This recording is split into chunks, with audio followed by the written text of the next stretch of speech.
Hello, I'm Liz Hill. Welcome to Podsnappery, the willful determination to ignore the objectionable or inconvenient, at the same time assuming airs of superior virtue and noble resignation. We explore things I find interesting, unusual, or annoying.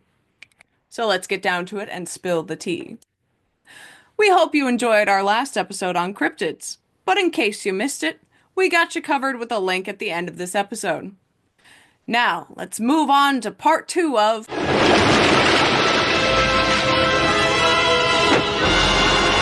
Cryptids of the Sea. We begin in Cornwall, England, where we find the Morgar.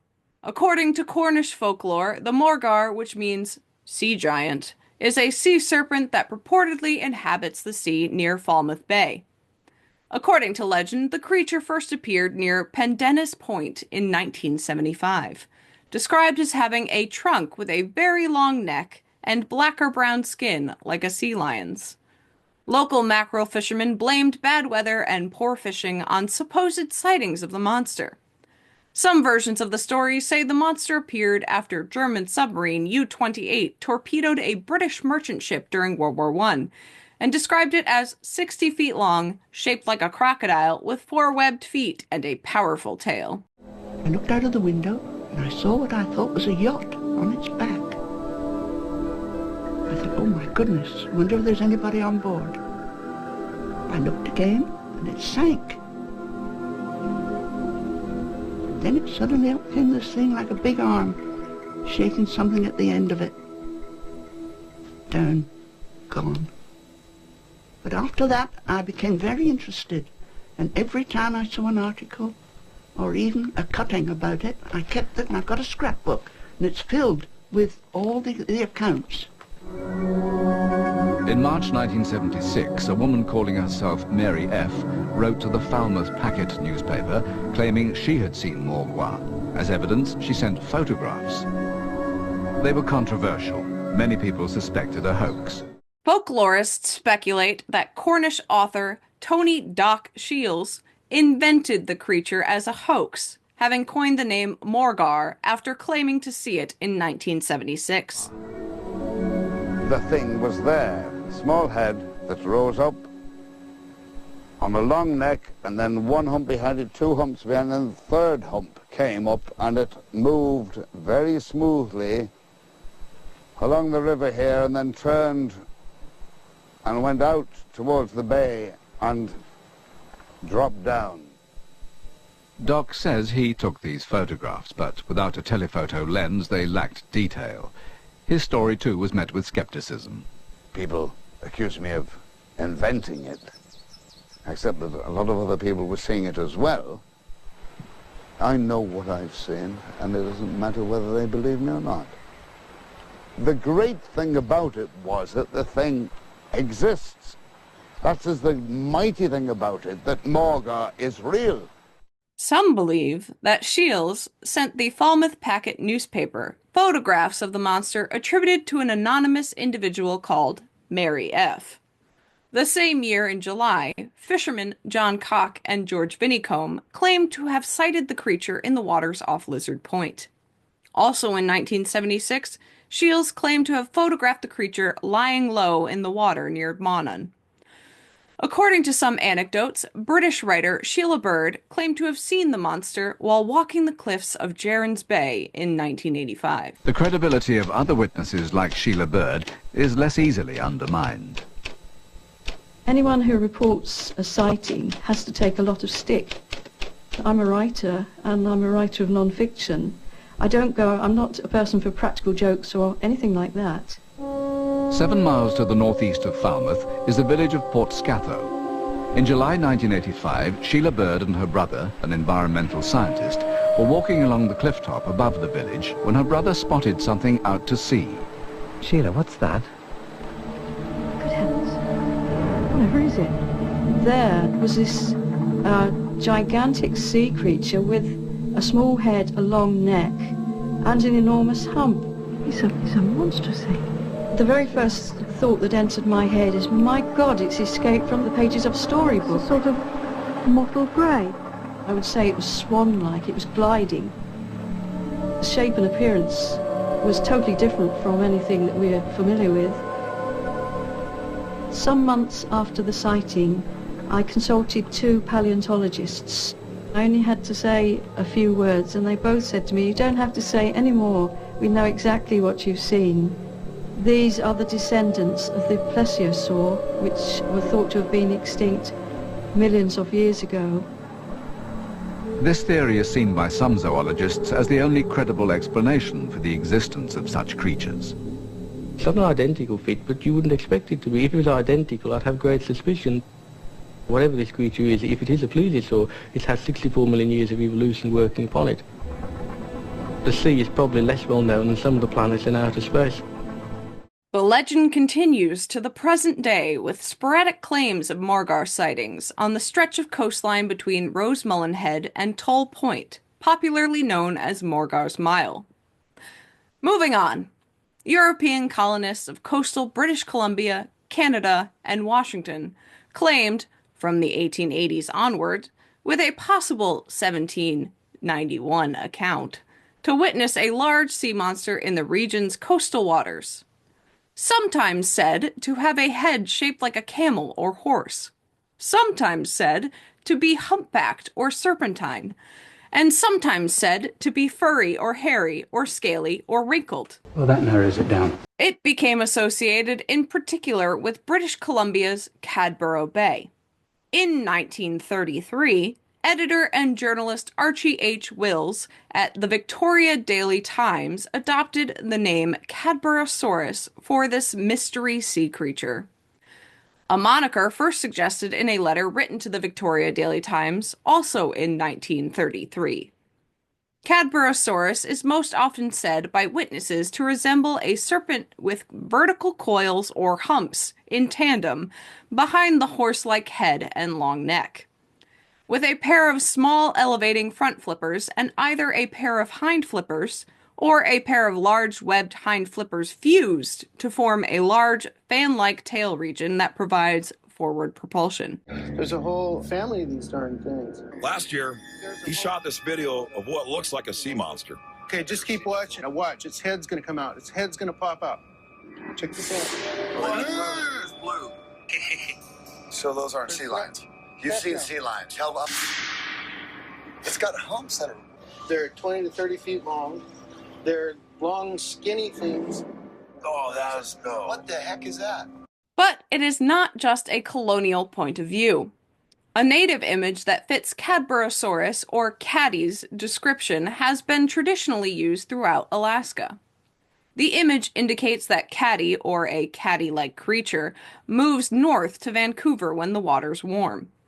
The Inuit of Alaska have even put the image on their canoes to keep the creature away. The Cadborosaurus is called He-It-Li by the Nootka people, who live on Sydney Inlet, Tachan Ko in Seychelles mythology, and Nunksi-Li Kuala by the Comox band of Vancouver Island. However, it has also been argued that these native stories reflect a diversity of different animals, some mythical, some real, and to just lump them into the caddy mythos ignores their diverse origins and often independent backgrounds. Dr. Paul LeBlond, Director of Earth and Ocean Sciences at UBC, and Dr. Edward Blousfield, retired Chief Zoologist of the Canadian Museum of Nature, state every elongated animal has been put forward as an explanation for caddy. These animals include conger eels, humpback whales, elephant seals, ribbon or oarfish, basking sharks, sea lions. Is that everyone? What, you wanted more? No, that was everyone. LeBlond and Blousfield state no known creatures match the characteristics found in over 200 sightings, collected over a century, noting that caddy is described as having flippers both anteriorly and posteriorly. Darren Naish contends that LeBlond and Blousfield are engaging in bad science, and have incorrectly assumed that different conflicting eyewitness reports are all descriptions of one species, when various accounts are most parsimoniously interpreted as descriptions of many things.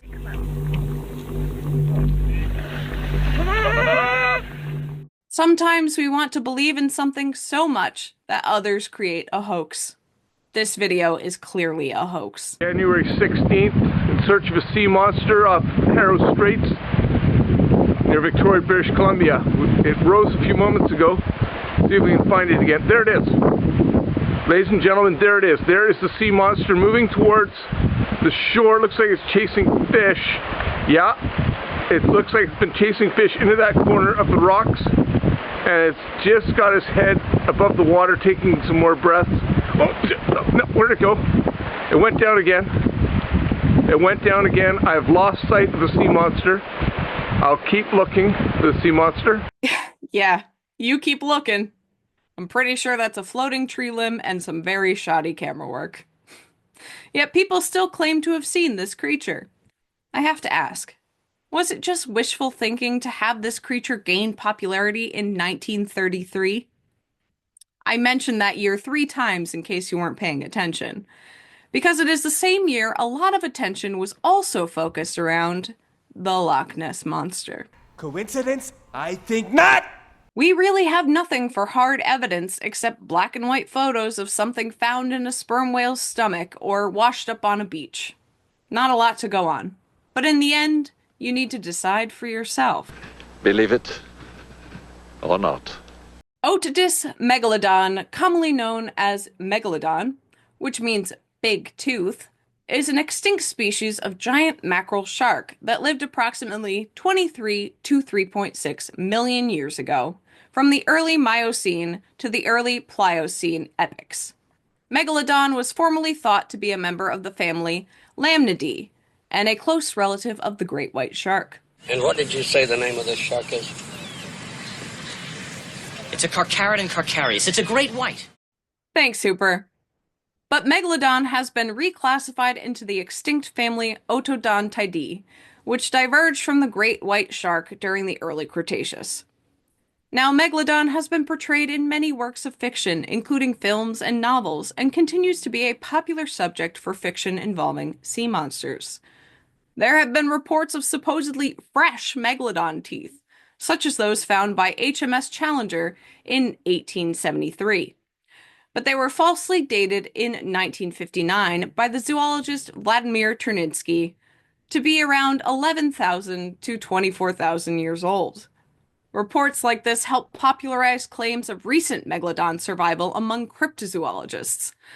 But these claims have been discredited, and are probably teeth that were well preserved and had a lower decomposition rate and retained a white color during fossilization.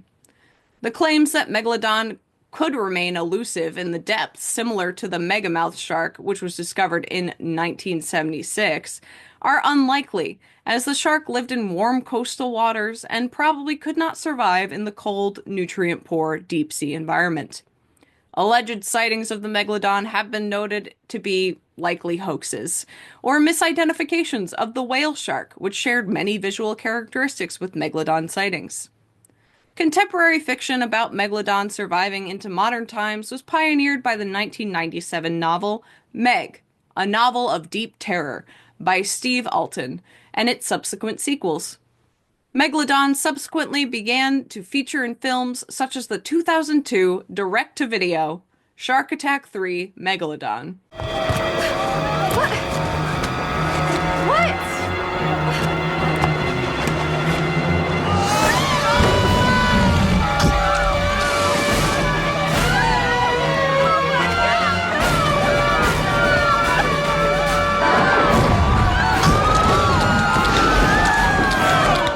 And, of course, The Meg, a 2018 film based on the 1997 book, which grossed over $500 million at the box office.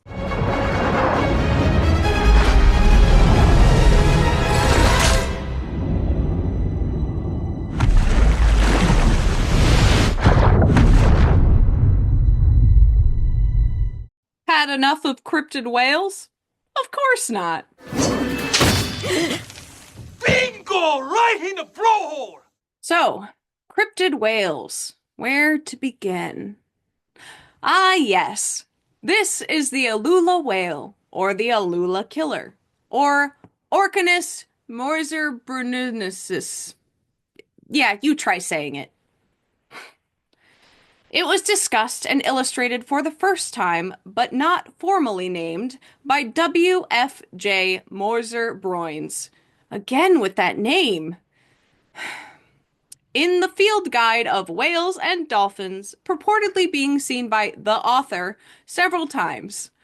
It resembles a sepia-brown killer whale with a well-rounded forehead and white, star-like scars on the body. He wrote they are present in the deep coastal waters in the eastern Gulf of Aden to Socotra, and they were seen in April, May, June, and September. He estimated it to be roughly 20 to 23 feet long, weighing around 2 tons, and having a dorsal fin that is around 6.5 feet high. He also reported that they maintained a cruising speed of 4 knots and traveled in groups of 4 to 8, but usually 6. Make up your mind. As promised in our last episode, we will delve into beaked whales. Beaked whales, or Ziphidae, are a family of cetaceans noted as being one of the least known groups of mammals because of their deep sea habitat, reclusive behavior, and apparent low abundance. Only 3 or 4 of the 24 existing species are reasonably well known. Beaked whales are moderate in size, ranging from 13 to 43 feet, and weighing from 1 to 15 tons. Their key distinguishing feature is the presence of a beak, somewhat similar to many dolphins. Other distinctive features include a pair of converging grooves under the throat, and the absence of a notch in the tail fluke.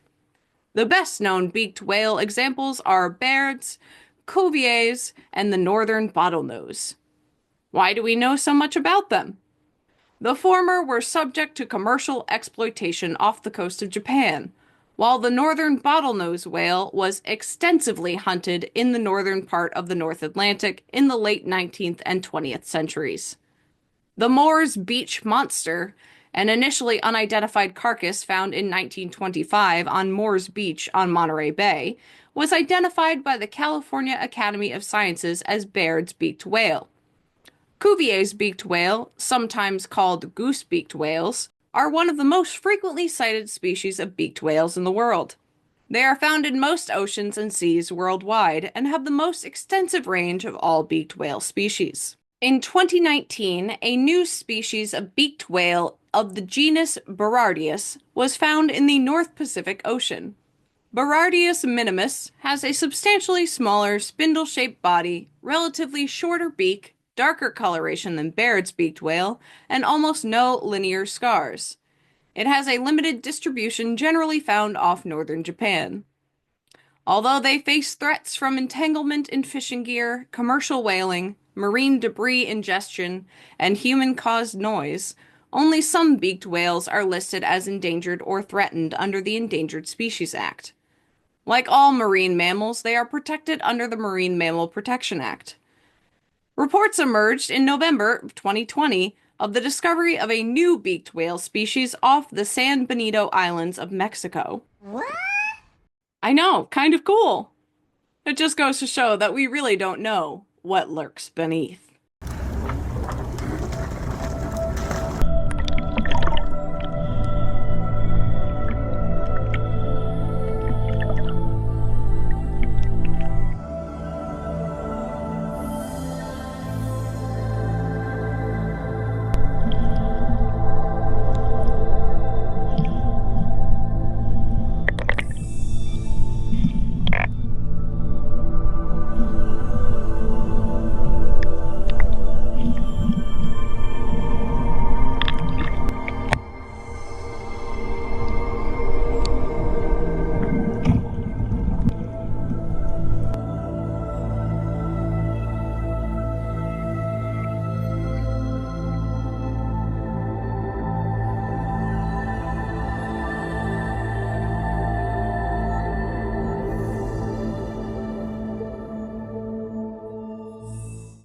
Wow, it's almost like nature is reminding us that there's more to life than our petty human concerns.